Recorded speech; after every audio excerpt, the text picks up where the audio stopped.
Je n'avais pas vu le film, mais maintenant que le film je l'ai vu, je suis sûr que les spectateurs marseillais vont aimer. Alors, on est avec Vania d'Alcantara, donc vous êtes d'origine russe. Non, polonaise. Pas, polonaise. Du côté Voilà. maternel, oui. Polonaise. Et Ouais. espagnol Et espagnol du côté paternel. Et elle vit en Belgique. Je suis belge. Voilà. Et vous avez fait un film qui se passe en France et au Japon. Et au Japon. Voilà. Et Isabelle Carré, on ne vous présente plus. Alors moi je suis voilà, parisienne, hein.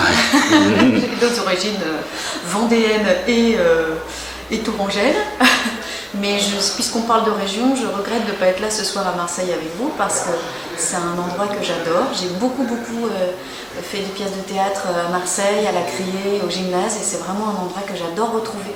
Donc je regrette beaucoup de ne pas être là, mais je suis vraiment heureuse de vous présenter ce film qui va vous faire voyager au Japon, qui va vous faire découvrir une autre façon en fait de voir le monde, de respirer, d'être en contact avec soi-même, de faire le calme autour de soi. C'est mon personnage, une jeune femme Alice, qui vit un petit peu comme derrière une vitre, qui a un mari, des enfants, un travail, et qui en même temps, c'est un petit peu perdu. Le quotidien l'a un petit peu englouti, elle n'a pas vraiment l'impression d'être tout à fait vivante. Et elle va partir au Japon, elle va rencontrer un personnage qui s'appelle Daisuke, qui est quelqu'un qui existe vraiment en fait, qui est un ancien policier qui a dédié sa vie à sauver des gens. Voilà. Voilà, alors je vous en dis pas plus, mais disons que c'est un film qui parle de rencontres salvatrices, de renaissance. Ça vous a servi à vous personnellement? Ça m'a énormément servi pour le jeu, parce que Vania, la façon dont elle m'a dirigée, c'était vraiment une façon très différente de ce dont j'avais l'habitude, avec énormément de confiance. Enfin, j'avais l'habitude d'avoir des metteurs en scène confiants autour de moi, mais sans désir d'être dans la performance, sans pression, avec l'idée que ce qui se produit, ce qui arrive, sera bien, quoi que ce soit. De ne pas coller forcément au scénario, mais d'essayer d'inventer les choses au jour le jour et d'être vraiment là dans le moment présent. Voilà, Vania a un peu cette philosophie de vie-là et elle me l'a transmise. Moi, c'était plutôt une fascination pour le pays, la culture, à travers les films que j'avais pu découvrir, les livres, les mangas aussi, les dessins animés que je regardais quand j'étais petite, qui étaient en fait tous japonais. Et donc il y avait depuis longtemps l'envie de découvrir le pays, une espèce de passion, attirance, mais avec vraiment le désir d'y aller avec un projet. Donc c'est comme si j'avais toujours cherché un peu une histoire qui pourrait m'amener là-bas. Et puis je suis tombée sur cette histoire de monsieur Yukio Shige, qui est donc ce sauveur des falaises, qui est un homme qui existe vraiment, qui donc vit à Tojimbo, dans un village sur la mer du Japon, au bord des falaises, où il passe donc ses journées à dissuader les candidats au suicide, à le suivre et à petit leur redonner le goût à la vie. Et cette histoire-là, ce personnage, au départ, m'avait semblé un personnage de cinéma magnifique pour arriver à raconter des choses qui sont essentielles pour moi, c'est-à-dire en fait parler de la vie, de la mort, parler de réparation, parler de quête intérieure, qui sont des sujets qui me tiennent à cœur. Mais en fait, il me manquait le point de vue, c'est-à-dire que en tant que non-japonaise, j'estimais ne pas avoir la légitimité de le prendre lui comme personnage principal et de raconter une histoire 100% japonaise. Et donc, j'étais un peu en recherche, je sentais que je tournais autour du pot, que ce personnage m'obsédait, qu'il fallait que j'en fasse quelque chose, mais je ne savais pas comment. Et c'est là que je suis tombée, nez à nez, par le plus grand des hasards, avec le roman d'Olivier Adam. Et en lisant le 4e de couverture, je me suis rendu compte qu'il s'inspirait de ce même Yukio Shige. Et à l'époque, je ne connaissais même pas Olivier Adam en tant qu'auteur, mais qu'après que je me suis rendu compte qu'il avait déjà été beaucoup adapté, etc. Mais en lisant ce roman, c'est comme si j'avais trouvé l'axe en fait, et comme si le roman me permettrait de trouver la légitimité de raconter cette histoire à travers le point de vue d'une femme occidentale à laquelle je pouvais moi m'identifier, et puis de raconter ce voyage, et à travers ce voyage raconter l'histoire d'une transformation et finalement d'une libération. Et cet homme, pour le rencontrer, comment vous avez fait? Vous n'avez pas tenté le coup d'aller sur le bord des falaises? Ah, j'aurais pu, c'est vrai. Vous n'y avez pas pensé? Non, mais ça aurait pu être possible.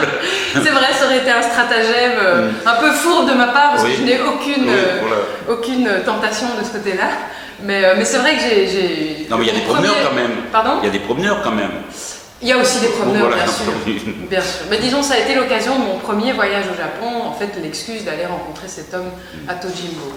Au moment où je l'ai rencontré, il y avait 3-4 pensionnaires qui étaient là. Et alors lui, par contre, dans la vraie vie, il est très pragmatique. Donc il va vraiment poser des actes pour trouver des solutions aux problèmes de la personne.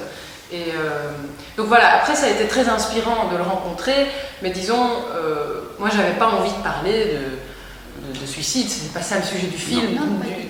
L'idée c'était vraiment plus, voilà, exactement, et de permettre dans l'échange de ces deux personnages, comment dire, en fait c'est une rencontre qui leur permet à chacun la transformation, et c'est cette rencontre-là qui m'intéressait, et de vraiment raconter l'histoire d'une renaissance et d'une femme qui passe de l'ombre à la lumière, qui part d'un monde dans lequel elle est enfermée dans un carcan, dans un conditionnement qu'elle vit un peu à côté d'elle-même, et que petit à petit, grâce à ce voyage qui devient une nécessité à un moment, parce qu'en fait elle se retrouve face à un vide, elle va effectuer ce voyage qui petit à petit va la reconnecter au monde et à la beauté des choses, aux sensations, et puis à vraiment renaître à elle-même et au monde. Je n'avais jamais été au Japon, mais en fait mon papa qui était designer dans les années 70, 80, 90 a énormément travaillé avec le Japon.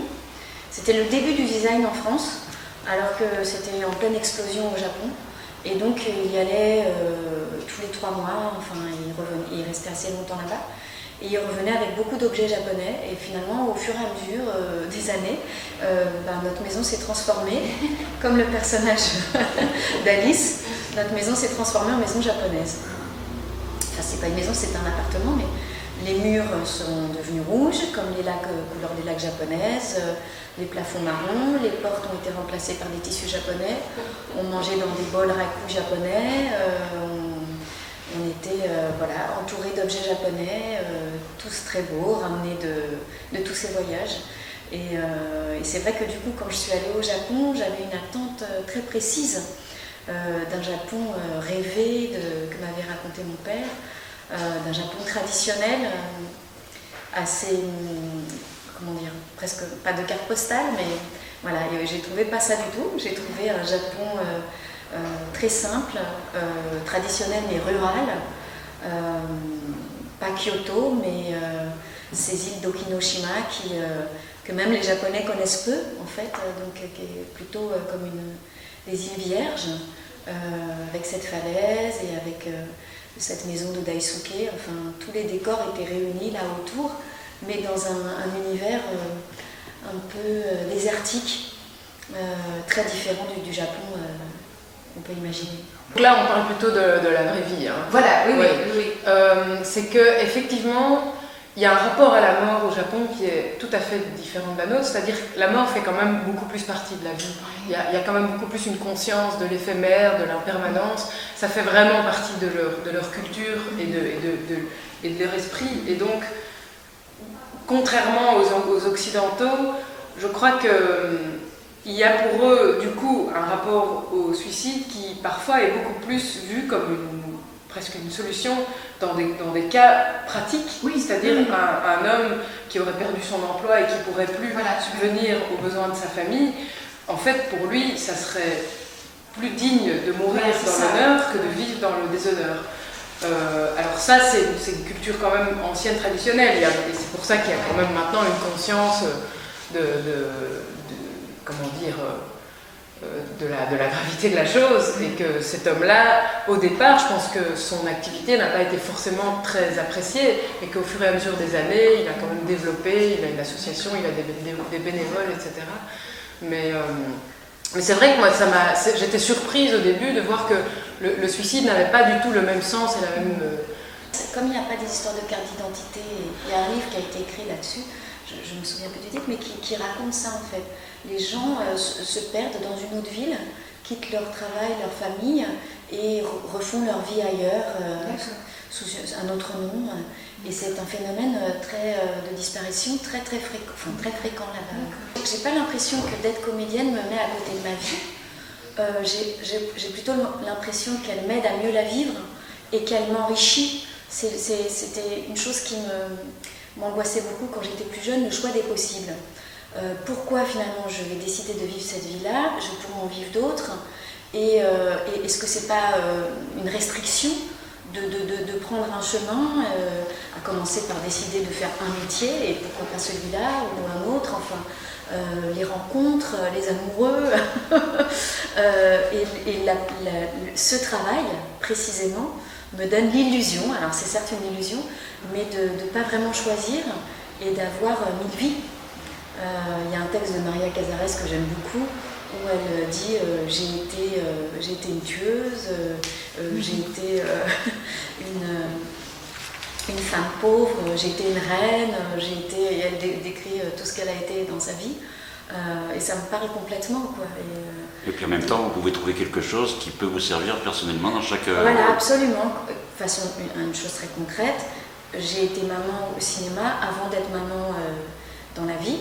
Et c'était comme des petits stages préparatoires. Donc j'ai appris beaucoup. Et là, effectivement, ce film-là, pour répondre par rapport au film, ce qui m'a vraiment plu dans la proposition de Vania d'Alcantara, c'était évidemment l'histoire me touchait, l'histoire de cette rencontre avec cet homme, son altérité, sa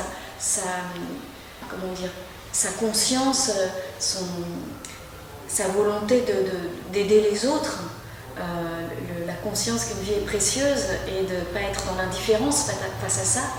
Ça, je trouve que c'est vraiment une chose dont on a énormément besoin. Il suffit de penser à ce petit enfant échoué sur la plage qui nous a tous tellement bouleversés et de voir à quel point ça s'oublie vite. Bon, des gens comme eux qui n'oublient pas, comme les gens que j'ai pu croiser à Calais, à côté de la jungle, qui sont des bénévoles et qui restent là tous les jours. Tous les jours, ils vont distribuer des repas pendant des années. Souvent, quand on dit « mais vous êtes engagé », non, cette personne est engagée, je veux dire, quotidiennement, elle est là et ça continue. Vous faites partie du collectif de Calais Non, je les connais bien, oui. Mais je ne fais pas partie du collectif, mais je les connais bien, les associations, et on a vraiment travaillé avec eux pour le film. Et c'était vraiment de très très très très belles rencontres. Et là, ce que proposait Vania aussi, ce qui me par rapport égoïstement, puisqu'on parle de moi, femme, qu'est-ce que ça m'apporte ce métier et le film en l'occurrence, c'était vraiment la façon dont Vania travaille, qui m'a beaucoup apporté. Et qui correspondait complètement à une chose dont j'avais besoin en tant qu'actrice à ce moment précis. C'est-à-dire quelqu'un qui n'est pas dans la performance, n'est pas dans n'a pas en pensée le résultat. Alors ça peut paraître bizarre, hein, parce qu'évidemment quand on fait un film, on pense au résultat. Et on pense que le résultat soit le mieux possible. Mais Vania a cette espèce d'incroyable vision des choses qui fait qu'elle accepte ce qui vient au moment présent, et elle a cette philosophie-là de se dire que même si ça semble raté, ça n'est pas raté, et c'est raté peut-être pour une raison ou une autre. Enfin bref, elle vous met dans un état d'esprit qui vous laisse complètement libre et dépourvu de toute pression et de tout volontarisme. Et ça, c'était vraiment quelque chose dont j'avais non seulement envie, mais besoin. C'est une rencontre qui effectivement a plus la fonction de réveiller ses sens et son corps, de retrouver contact avec son corps, alors que Daisuke, elle aide plutôt à retrouver contact avec ce qui l'entoure, à regarder les choses belles autour d'elle et à se refaire confiance, à espérer autre chose pour elle-même et pour sa vie, enfin voilà, alors que ce japonais si beau, lui c'est plus de la tendresse et de la sexualité qui la réveille, c'est un autre réveil. Et elle est obligée de se mettre en mouvement et donc d'entamer ce voyage. Et après, effectivement, il y a le deuil, mais qui s'élargit à quelque chose de beaucoup plus, comment dire, c'est son frère qui lui donne l'élan de partir, mais finalement c'est un peu un rendez-vous avec elle-même qu'elle a sur place. Et donc après le deuil, c'est ça aussi. Je pense que traverser un deuil, c'est aussi à un moment faire face à un vide et puis reconsidérer le rapport à la vie et à la mort en fait. Et donc ça, c'est un rapport à soi. Donc je pense que les deux sont liés. Et moi j'ai l'impression vraiment c'est ça que je voulais dire, qu'elle le retrouve en fait. Oui, elle est en symbiose. C'est ça aussi. Elle est en symbiose avec son frère quand elle fait ce voyage. Pardon ? Elle est en symbiose avec Voilà, ils sont ensemble. Ouais, ils sont, ouais, voilà. Ouais, puis elle le comprend pour une fois. Elle le comprend enfin, quoi. Elle comprend son parcours, elle retrouve...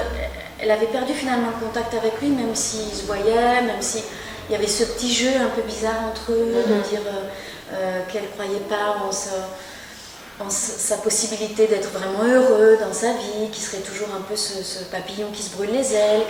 Et ça, c'est terrible dans les familles, on connaît tous ça, ces rôles dans lesquels on se met. Et puis finalement, on n'a plus vraiment de contact avec les uns et les autres, autre qu'avec ces espèces d'images qu'on se calque, et puis ces réponses un peu toutes faites. Enfin, et là, il y a ça qui s'explose, et puis elle re-rencontre à nouveau vraiment à travers Daisuke, et elle l'imagine, là, elle le comprend. Ouais. En fait, c'est comme si le frère était venu porter un message juste avant de disparaître. C'est ça, Il vient ouais. lui dire, mais regarde la vie que tu mènes, je te reconnais plus, tu es éteinte. Et puis il disparaît. Et en fait, c'est ça qu'elle va découvrir petit à petit. Sur ses traces à lui, bien sûr. Mais je pense qu'à un moment, ça va être une redécouverte de la vie à travers cette disparition.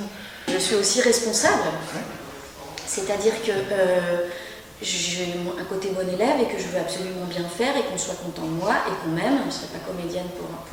Sinon, il y a un côté, sans doute un manque de reconnaissance, oui, qui agit et qui a envie d'être réparé en jouant et en étant applaudi et que tout le monde vous dise que c'est bien, etc. Enfin, être aimé, quoi, voilà.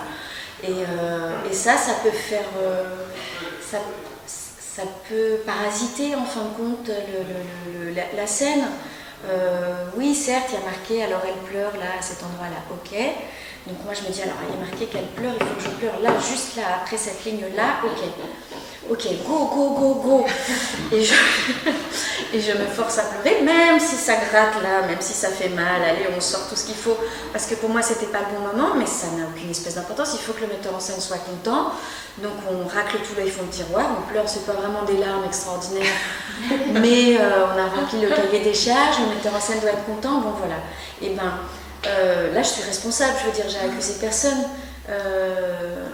Et ben c'est vrai que de rencontrer des gens comme Vania, tout à coup, on se dit, bon, et si finalement je me disais, oui, peut-être il y a de l'émotion dans cette scène, mais si j'essayais de la distribuer quand je le sens, ou si j'essayais de même pas la distribuer et de voir juste si ça vient. Bon ben voilà, c'est des façons d'aborder les choses qui font que l'émotion, quand elle est là, ben elle est vraiment là. Je préfère travailler avec quelqu'un qui a une humanité à partager et qui est une belle personne et avec qui je vais passer un moment qui va m'enrichir, moi, Isabelle, plutôt que quelqu'un qui aurait peut-être un talent fou, mais qui aimerait bien me taper dessus de temps en temps. Enfin voilà, quoi, je veux dire, alors l'idéal évidemment c'est comme quand on rencontre Vania et qu'il y a les deux, c'est-à-dire le talent et l'humanité. Voilà. Il y a aussi des réalisations. Et que c'est en cohérence. Oui. Mais vous connaissez bien ça, vous, comme journaliste. Ce truc d'admirer un artiste, de le rencontrer, et puis d'être déçu qu'il n'y ait pas cette cohérence. Mais quand il y a une cohérence, je ne veux pas dire que j'ai envie de rencontrer que des saints, mais quand il y a une cohérence dans les rapports, qu'il n'y a pas une énorme hiérarchie, par exemple, qu'on peut se parler, qu'on n'ait pas des fonctions, enfin, toutes ces choses-là, ouais, c'est vrai que j'aime autant ça, quoi.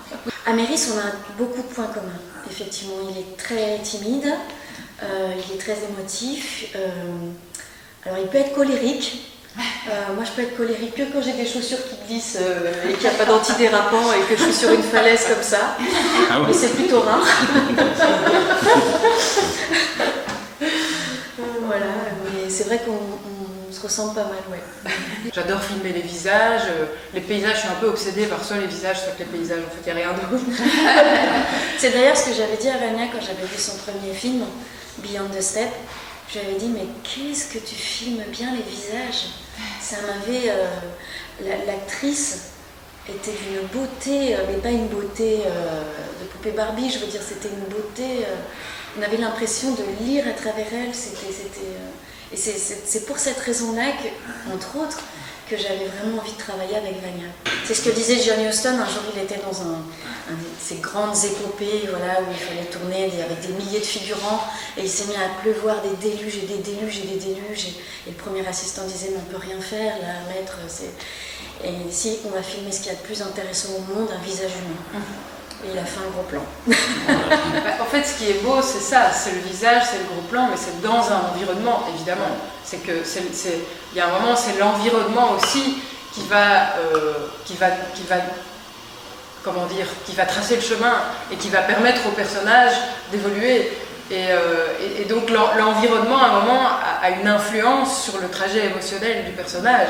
Ça, je peux dire que moi, de mon point de vue comme actrice, je pense que le fait d'avoir fait ce voyage, moi qui ai très peur des voyages, et qui, pour moi c'était un vrai challenge, ça peut paraître complètement con comme challenge pour beaucoup de gens, un challenge aller au Japon, ouh.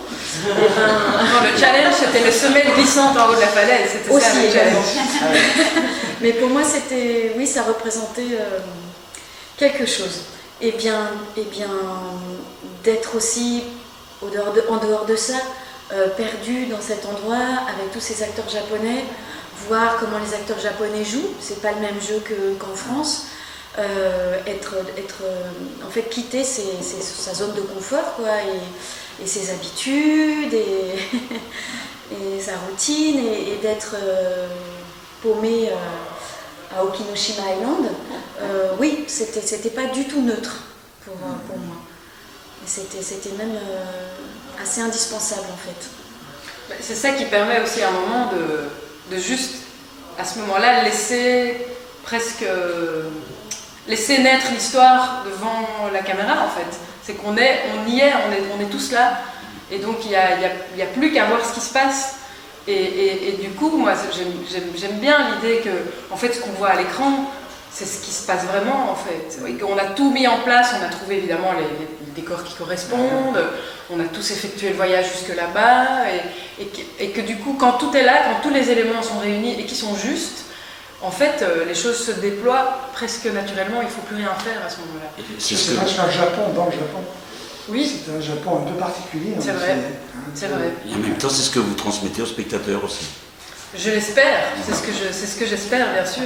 Bien sûr, c'est d'inviter le spectateur à ce voyage-là et finalement, comment dire, ce qu'on a vécu nous à travers cette aventure, à un moment de le partager au spectateur et de dire, ben voilà, en fait, voilà, nous ça nous a pris un petit peu plus de temps, mais pour le spectateur, tout est là pour qu'il puisse juste s'immerger dans cet univers et trouver la même paix que Alice à la fin. Est-ce que c'est un parcours personnel que... Oui, alors il faut surtout rien du tout, il faut juste se laisser aller, ouais. Se laisser inviter par le film, le recevoir et surtout le vivre chacun à sa façon. Donc c'est pas moi qui vais imposer, mais forcément c'est vrai que moi je recherche pas non plus à créer de l'événement, mais plutôt à inviter à une sensation, une émotion et à surtout vivre ce qu'il y a à vivre là. Et donc ce qu'on a vécu nous effectivement en tournage, comme Isabelle le racontait, mais j'espère maintenant que ça se partage avec le spectateur et que le spectateur puisse aussi vivre ce moment-là tel qu'il est là, ici aujourd'hui. On n'est pas ici avec vous physiquement, mais on est avec vous par l'esprit. Oui, en tout cas, nous, ce qu'on est content, c'est que ce film soit présenté aux spectateurs et puis ensuite qu'ils en parlent, parce que je pense qu'ils ne ressortiront pas indemnes de ce film. Je pense. Je l'espère. Indemne dans le bon sens. Oui, non, j'allais pas dire, voilà, dans le bon sens, vous faites bien de le préciser. Voilà. Un peu plus heureux, un peu plus serein, voilà. C'est ça qu'on vous souhaite. Voilà, et en tout cas, nous, on vous remercie d'avoir fait cette petite vidéo pour eux. Avec plaisir, et on salue nos amis marseillais. À la japonaise. C'est vrai qu'il faut tout ça sur les photos. Merci beaucoup.